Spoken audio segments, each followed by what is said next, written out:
आपको पहले ये समझने की ज़रूरत है, कोई भी बिल के पहले यदि आप किसी रुपये की वैल्यू की बात करते हैं तो ये समझ लेना पड़ेगा कि ये जनता का पैसा है। यह पैसा ना तो कोई संस्था का है, ना सरकार का है, ना किसी व्यवस्था का है, और हम इसको समझते नहीं। और सरकार कहती है इस बिल में कि हम पर भरोसा कीजिए, हम महत्वपूर्ण बातें स्वयं तय कर लेंगे। अब ये सदन खाली चेक पर दस्तखत कर रही है। अब ये बैंक को, पदाधिकारी को रुपया भरने के लिए ये पूरी ताकत ये सदन देना चाहती है। हम तो इस सरकार के बारे में कभी कभी सोचते हैं, सरकार कहती है कि आप नौकरी पैदा करो, नौकरी दो, आप नौकरी ना करो, आप ऋण लो, आप उद्योग पैदा करो, आपको प्रोत्साहन मैं कर रहा हूँ। दूसरी तरफ कह रहा है कि जो गारंटी होगा, जो गारंटर होगा, उसको भी हम बर्बाद कर देंगे, उसकी भी संपत्ति छीन लेंगे। ये दो तरह के नियम हमको समझ में नहीं आता है। गारंटर को भी हम बर्बाद कर देंगे, उसकी भी सारी चीज़ें छीन लेंगे। ये एक पहलू के बारे में हमको समझ में कभी नहीं आया। एक तरफ सर उद्यमी की बात ये करते हैं, उद्यमी बनो, उद्यमी करो, और दूसरी तरफ आप सीधा कह रहे हो कि जो चोर है ये देनदार लेनदार।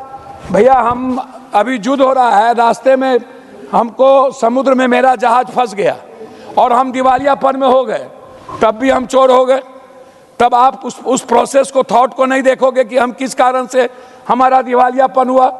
आप उस पर कोई प्रोसेस नहीं करते हो।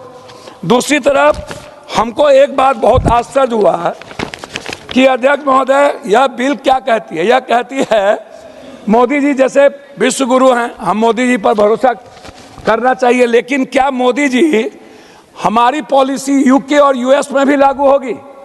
क्या यूएस और यूके बिना पॉलिसी चेंज किए हुए हम उसकी संपत्ति को ले लेंगे, हम वहां जाकर के उसको अरेस्ट कर लेंगे, हम उसको ले आएंगे? आप ट्रिब्यूनल कोऑर्डिनेटर की बात करते हो। हमको कभी आश्चर्य होता है कि ट्रिब्यूनल कोऑर्डिनेटर की बात में, नोटबंदी के समय अध्यक्ष जी हमको याद है बैंक ने क्या किया, बैंक मैनेजर ने क्या किया, सोना चांदी वाले ने क्या किया। सारा सबसे ज्यादा बैंक मैनेजर अरबपति खरबपति हो गया। सारा कोई पॉलिसी नहीं है हम लोगों के पास। नोटबंदी को आप उठा करके देखिए।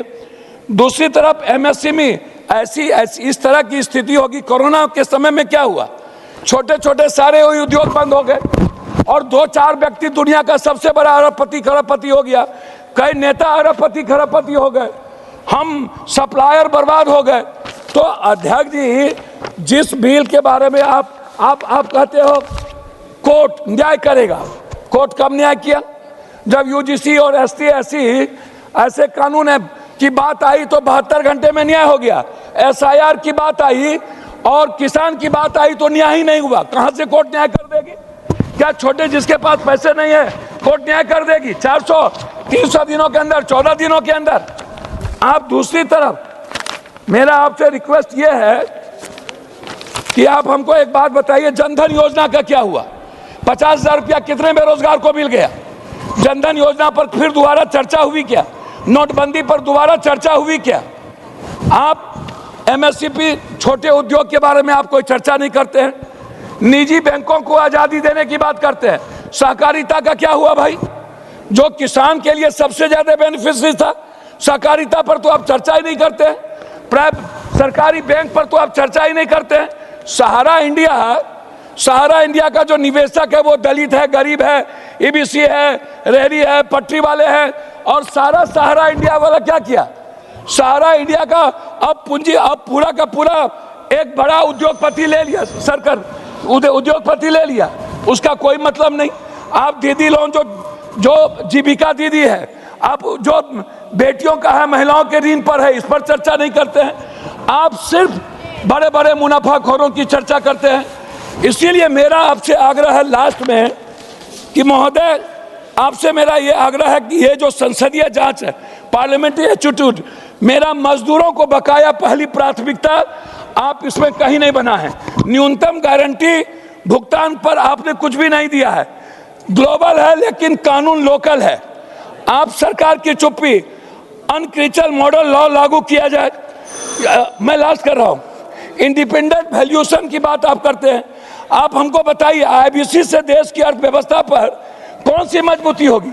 या कुछ कॉर्पोरेट लोगों को मजबूत करने का ये सबसे बड़ा कानून है। कई केस 3 से 4 साल के लटके हुए, 400-500 दिन लग जाते हैं, लेकिन 70 से 90% हेयर कट, हजारों करोड़ का नुकसान। यह बैंक का नहीं, जनता का पैसा। यह रेगुलेशन कॉर्पोरेट वायलेट करने के लिए। जी लास्ट कर रहा हूं हुजूर, मेरा आपसे सीधा है, बैंक पहले मजदूर बाद में, यह कानून क्यों? इस पर मैं आपसे जानना चाहता हूं। एमईसी के लिए अलग ढांचा, जेन्युइन प्रोमोटर्स को मौका क्यों नहीं आप देने का कोई कानून और प्रावधान नहीं है?